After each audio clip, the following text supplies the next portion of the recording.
It's very seldom that the ACLJ and the ACLU, a representative of the ACLU, are standing together against an issue, and I think that should indicate to you that there is a very broad coalition that stands against the Real ID Act. And what I'd like to do today, in a very short time, because we have so many speakers, I would like to lay out basically 4 factors that indicate that are our concerns at the American Center for Law and Justice. This does not mean that we are not concerned about others. For instance, we are concerned about the federalism issues, but that's going to be addressed by someone else. We are concerned about the fact that state driver's licenses are issued by individual states under their criteria for their own purposes. And we are concerned about the federal government trying to convert a state document into some type of federal document without the prior, at least, consultation and consent of those states. But let me turn to what the ACLJ's concerns are primarily. We are first and foremost concerned about protecting the individual privacy rights of citizens of the United States. In May of 2006, the Department of Veterans Affairs inadvertently revealed personal information on approximately 26 million veterans and military personnel. But the federal government's not the only one at fault. The state governments also have trouble controlling information. In June 2007, the Social Security numbers of every state employee of the state of Ohio were stolen. And that not only exposed the employees' Social Security numbers, but it also disclosed the Social Security numbers of about 75,000 of their dependents.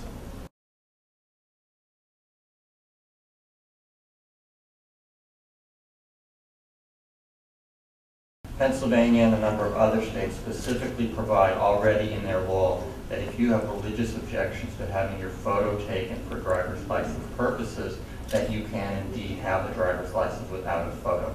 Real ID obliterates those laws. It overrules those laws and puts people who have religious objections to having their photos taken in a very difficult situation. Either they can, go ahead and violate their religious principles, or they may in fact have to give up certain rights to travel, enter federal buildings, possibly serve on juries. At some point in this country we may unfortunately see a real ID being required to vote. People, they have to choose about whether they want to follow their religious principles or vote.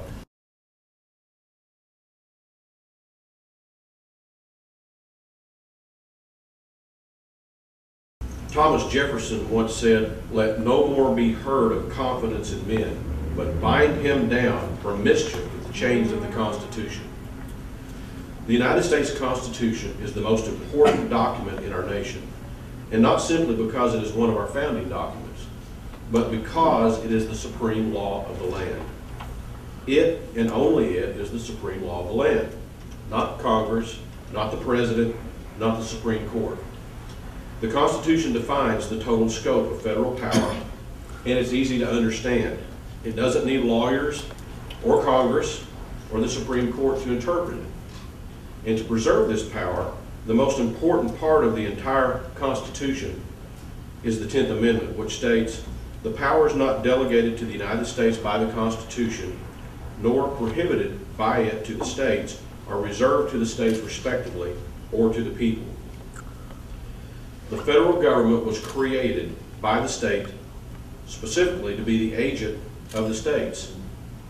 And we, the states, have not changed or altered that relationship.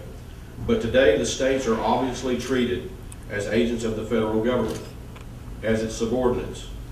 But this is not the case. We created them, they didn't create us. They act as if we belong to them. But the truth is, they actually belong to us. The Real ID Act is a violation of the Constitution in several ways. It is another in a long line of constitutional violations that moves toward consolidating more power into the hands of the federal government. That is not good for a free society.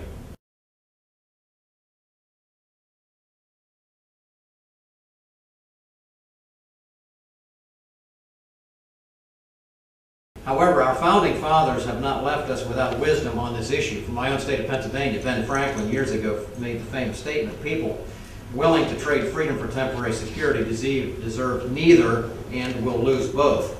I believe that Real ID undoubtedly exemplifies a scenario in which a difficult tension does exist between freedom and security. but by commandeering every state's driver's license issuing process, Real ID threatens the results warned by Franklin, loss of both freedom and security. It's become the biometric enrollment phase of a plan to implement a terribly invasive tracking system, largely without public knowledge or approval. Real ID is merely the current phase of a much larger international government and private economic effort to collect, store, and to distribute the sensitive biometric data of citizens to use for the twin purposes of government tracking and economic control.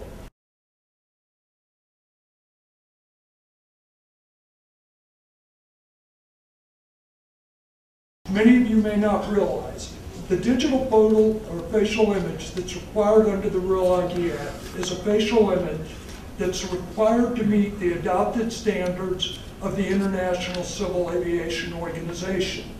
What does that mean? That means your photograph on your driver's license, that image can be captured, can be analyzed, compared, matched to databases, whether you're in your hometown, Paris, France, or Cairo, Egypt. So what we have is the influence on policy, law, and even the implementation of law of two international organizations, AMVA and the ICAO.